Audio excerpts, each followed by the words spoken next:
Assalamu alaikum guys. So today we would discuss about the international civil society and its effectiveness in dealing with the problems faced by the developing countries. So I had got a question from one student.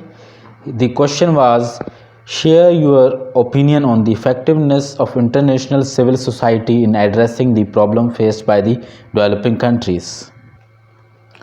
Before solving the question, first of all, we would know about the International Civil Society. What is International Civil Societies? International civil societies are those who are working for the welfare of individuals in societies of world regardless of their nationality. Civil society imagine world as cosmopolitan. Civil society refers to wide array of organizations, community groups, non-governmental organizations, labor unions, indigenous groups, charitable organizations and foundation, etc. International civil societies cannot work effectively if government of states do not cooperate with them. We can say that states government cooperation is compulsory for them to effectively work in different part of the world.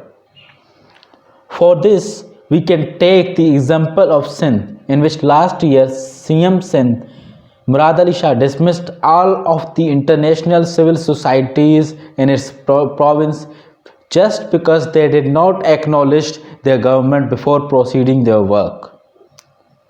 Therefore, it is very difficult for them to ignore country's government totally, as Anher believe the role of civil society is important mainly in creating and enhancing social capital that contributes sustaining democracy and fostering economic growth.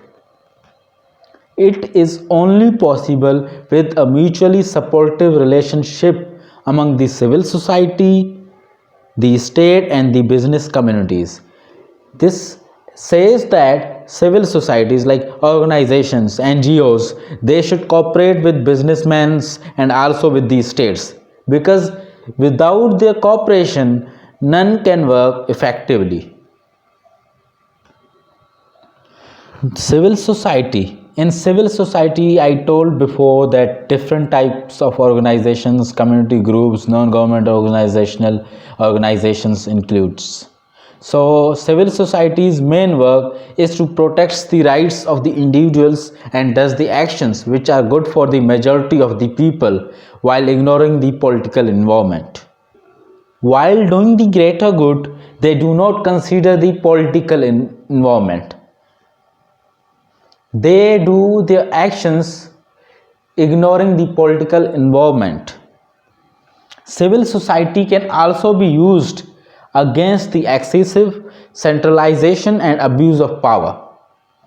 Now, if in any country, for example, we can take the example of the PTI government in Pakistan, in which Pakistan has had appointed an human rights minister.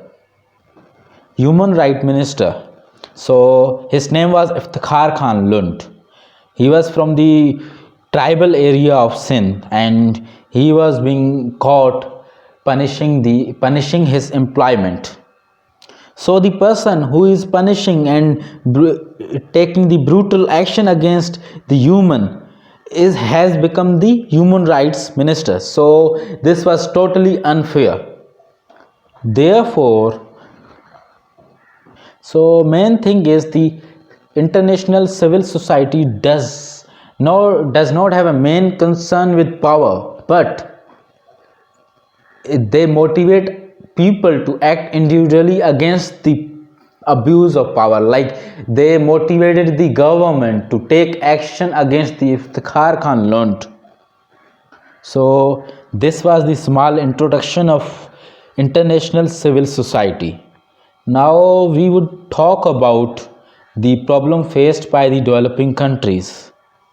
Yeah, so before talking about the effectiveness of international civil society in addressing the problem faced by the developing countries, so we should know about which problems are faced by the developing countries. In developing countries, corruption, poverty, war, hunger, healthcare, education, and safety are the only few problems. There are many other problems too, which also need to be solved. Many of these problems now we would be knowing from why these problems are caused.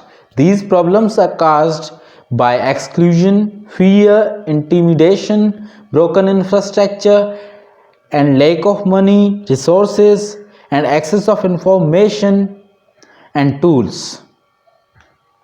These were the causes of those problems.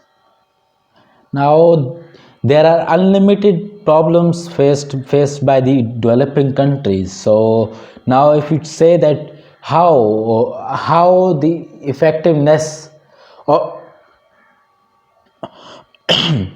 how the effectiveness of international society is solving the problem faced by the developing countries. So you can, as we know, in the international civil society is not as much effective in developing countries as it is in developed countries.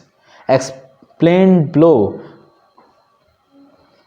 Now I am going to explain the reasons of ineffectiveness of the international civil society in developing countries.